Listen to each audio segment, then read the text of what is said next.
This is Mika Kitty, and you are watching A Show with Zay Frank. Yesterday was pain day. I double stacked a doctor's appointment and a dentist appointment. I had to go to the dentist because I purposely forgot my appointment 6 months ago. And I had to go to the doctor's for a physical because last time I went they told me that I had pre-hypertension because apparently bacon isn't the miracle cure it's made out to be. Anyway, I started feeling a little pre-dead as a result of that diagnosis, which is of course technically true in the way Artie Lang put it, namely life is a sexually transmitted disease with 100% mortality. First they took me into the hallway of shame where they weigh you and make you lie about how much you drink and exercise while other people watch. Then the nurse put on this automatic inflatable arm cuff thing, which reminded me of those little inflatable swimmies that I used to wear before I knew how to swim. And that reminded me of a time where I puked in an indoor pool because I swallowed too much water, and it's totally hard to get up speed when you're wearing those little swimmies, and I ended up dog paddling through my own puke, which is totally traumatic. Meanwhile, this arm cuff thingy keeps on inflating to the point where it hurts, and then it keeps on inflating, and now I'm locked in this life and death battle with a robot that's about to tell me whether I'm pre-dead or not. One bit of good news, my blood pressure came out normal this time, and we figured out last time I drank 11 cups of coffee before I came in, which is apparently not good. And now I get to add another thing to my list of things I love but I'm not supposed to do anymore. Stupid list. So then I get led into that little room in the back, which I like to think of as the worst art gallery ever. And so I look over at that counter where they keep those jars of cotton balls and tongue depressors, which you kind of want to steal while no one's looking, but you don't really know what you use it for unless you're making a diorama of snowmen. But when I look over, there's a friggin' thing of lube and rubber gloves over there. Not only that, but it's literally called lube. Why not call it something like Slipicate? I know Anusol is taken, that's a hemorrhoid cream in Europe. Anusol, for the anus inusol.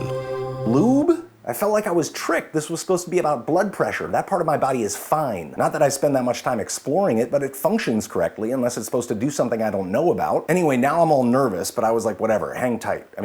No, suck it up. No. Be strong. The whole thing reminded me of that blues standard, rubber gloves in the corner. Rubber gloves in the corner,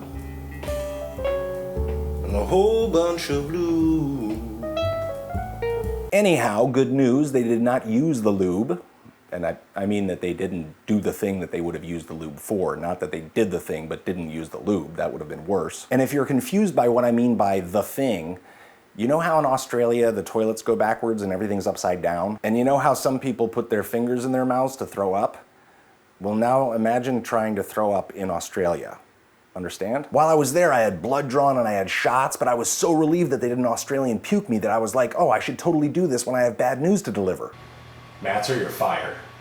Then I went to the dentist, which was pretty uneventful, but while they were practicing needlepoint on my teeth, I looked up and I was like, OMG, that looks just like that tentacle thing from the War of the Worlds. Now I get it. No wonder they were so afraid of them. The aliens were dentists. Short story short, I'm healthy and my teeth are cleaner than they were. Happy, happy. Just a heads up, next week I'm taking a hiatus.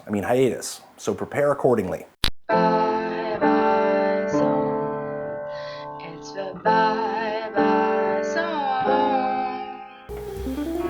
Rubber gloves in the corner, and a whole bunch of blue.